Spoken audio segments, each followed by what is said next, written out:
મુંબઈ જેવા મેટ્રો સિટીમાં રહીને પણ જો પીવા માટે ચોખ્ખું પાણી ન મળે તો આ વાત એ નગરપાલિકા માટે શરમજનક કહેવાય। પહેલા ઇન્દોર અને પછી હવે ગુજરાતના ગાંધીનગર અને હવે મુંબઈના ઘાટકોપર દિવસે દિવસે દૂષિત પાણીની સમસ્યાએ વકરી રહી છે, જેમાં રહેવાસીઓ નાની મોટી બીમારીઓનો ભોગ પણ બની રહ્યા છે। સ્માર્ટ સિટીની વાતો તો કરીએ છીએ, પણ ઘરમાં શુદ્ધ પીવાનું પાણી જેવી મામૂલી જરૂરિયાત પર પૂરી ન થાય તો પ્રશ્ન પૂછવા કોને જવાનું? બિલ્ડિંગના સેક્રેટરીને, બીએમસીને, નગરપાલિકાને કે ચૂંટણી સમયે વોટ માંગવા આવતા દરેક નેતાને? મુંબઈ મહાનગરપાલિકાની ચૂંટણી હવે ગણતરીના દિવસોમાં છે, ત્યારે આ સમસ્યા સૌના માટે ગંભીર બની છે। ઘાટકોપર પશ્ચિમમાં આવેલી એક બિલ્ડિંગમાં છેલ્લા એક અઠવાડિયાથી પીવાનું પાણી અત્યંત ગંદુ આવી રહ્યું છે, ત્યારે ગ્રાઉન્ડ રિપોર્ટ પર મુંબઈ સમાચારની ટીમ પહોંચી હતી। જોઈએ જિગ્નેશ પાઠકનો ખાસ રિપોર્ટ કે ચોક્કસ સમસ્યા શું છે।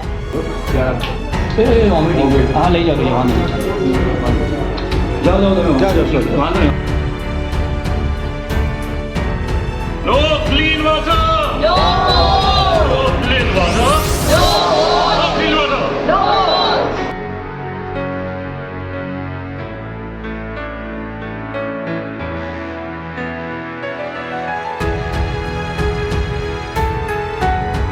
ઘરે ઘર બધા ઘર છે, 20 ઘર છે। હાલો આવો, હાલો બધા।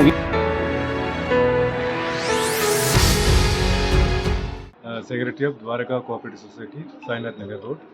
हमारे को 19 फ्लैट है। 10 दिन के पहले बहुत लोग कंप्लेंट करते थे, थोड़ा फूल स्मेल आता है, कलर थोड़ा येलोइश दिख रहा है, ऐसा बोल रहे थे। इनिशियली हम लोग को ज़्यादा ये नहीं करने के लिए चुप बैठे थे। उसके बाद 28 को हम लोग को ये रिपोर्ट बायोटेक में थोड़ा पानी का टेस्टिंग किया। इसमें लिखा है नॉट पोर्टेबल वाटर, मतलब it should not drink. And हम लोग क्या करते थे, हम लोग बॉयल करके हम लोग आजकल पीते थे, और वी टेक फ्रॉम आउटसाइड। अब ये इसका वजह से अभी सब सोसाइटी में, पहले हम लोग सोच रहे थे हमारा सोसाइटी में, बाद में पता चला पूरा सोसाइटी में यही प्रॉब्लम है। ये 40 साल में पहले बार मेरा एक्सपीरियंस पूरा 19 फ्लैट में सारे के सारे सबको कोई ना कोई प्रॉब्लम। અમારી 25 રૂમ છે, 25 રૂમમાંથી 20 રૂમને બધાને ઝાડા, ઉલટી, પેટનો ચુથારો, તાવ આવે, એ બધું ચાલુ જ છે। અઠવાડિયાથી છે। પાણી ઉકાળીને પીએ પણ કાંઈ ફરક નથી પડતો। તો તેનું તમે પાણીનું કંઈક કરો તો અમને તકલીફ દૂર થાય અમારી। પાણીમાં જોવા કેમ નથી આવતા? આટલી બધી તકલીફ થાય છે તો પણ અમે બધા અંદર ફરિયાદ કરીએ છીએ। હવે ભાલેરાવ પાસે જવાના હતા, અત્યારે ઘરે ઘર બધા ઘર છે, 20 ઘર છે। હાલો આવો, હાલો બધા। 6 જણ કોઈને 4-5 ચાલુ થાય છે, બીજું સોલ્વ થાય છે તો પાછું પહેલું ચાલુ થાય છે। હજી સુધી એનો પૂરો નિર્ણય નથી આવ્યો, ચાલુ જ રહે છે। તેનું શું કરવાનું?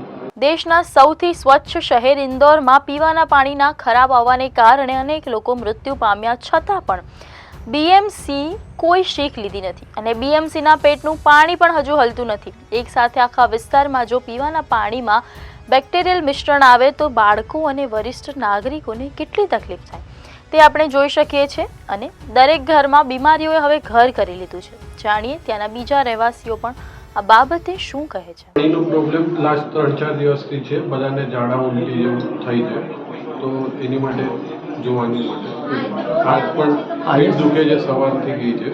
अच्छा, અને હમણાં હું ડૉક્ટર પાસે જ લઈ જતો હતો, ત્યાં वॉमिटिंग। हाँ ले जाओ वांधो नहीं।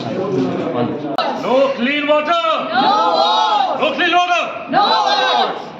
No clean water! No! No clean water! No! No clean water! No!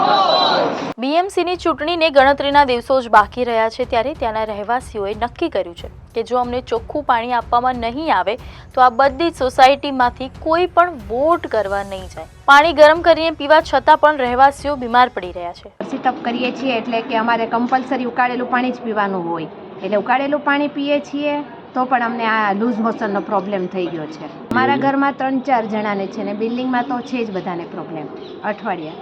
सब उसकी वो वर्षी तप के लिए आ रहे हैं, मगर उसमें से बहुत 20% को अभी पिछले 4-5 दिन से प्रॉब्लम हो रहा है। स्पेशली इधर लूज मोशन या तो दूसरा कोई पेट का प्रॉब्लम, इधर गैस ट्रबल वैसा वगैरह हो रहा है। तो हमने तो 2 दिन से change over to Bisleri water कर दिया है, although we are facing the problem. ચોખ્ખું પાણી મળવું એ દરેક જીવની બેસિક જીવન જરૂરિયાત છે અને જો એ સિટી દેશનું આર્થિક પાર્ટનર હોય, ત્યાંની નગરપાલિકા એ સૌથી ધનિક નગરપાલિકા હોય છતાં પણ જો નાગરિકોને ચોખ્ખું પીવાનું પાણી ન મળે તો વિચારવું તો પડે જ. જોઈએ હવે આ વિડીયો દ્વારા મુંબઈ સમાચારમાં છપાયેલા ન્યૂઝ આર્ટિકલ વાંચીને પણ તંત્ર જાગે છે કે નહીં. આજે 8 જાન્યુઆરી 2026 છે અને બીએમસી ચૂંટણી માટે માત્ર 7 જ દિવસ વધ્યા છે. વોટિંગ 15 જાન્યુઆરીએ છે. મુંબઈમાં અનેક વિસ્તારોમાં પાણીની સમસ્યા હજી પણ ચાલુ છે. બોરીવલી ઈસ્ટની એક સોસાયટીમાં 1300થી વધુ રહેવાસીઓએ કહ્યું છે કે પાણીની સમસ્યા હલ નહીં થાય તો અમે વોટ નહીં આપીએ. સાન્તાક્રુઝમાં દૂષિત પાણીથી અનેક લોકો બીમાર પડી રહ્યા છે. આવી સમસ્યાઓ ચૂંટણીમાં મોટો મુદ્દો પણ બની રહી છે. સમયસર તંત્ર જો જાગે તો લોકો રોગચાળાના ભરડામાંથી બહાર આવી શકે, નહીં તો મોટી સમસ્યા ઊભી થવામાં જરાય વાર નહીં લાગે. આપનું શું માનવું છે આ બાબતે અમને કમેન્ટ બોક્સમાં જરૂર જણાવજો. અને યસ, આવા બીજા ઇન્ફોર્મેટિવ વિડીયોઝ માટે જોડાયેલા રહો મુંબઈ સમાચાર સાથે અને અમારી ચેનલને લાઇક, શેર અને સબસ્ક્રાઇબ કરવાનું ભૂલશો નહીં. Thank you.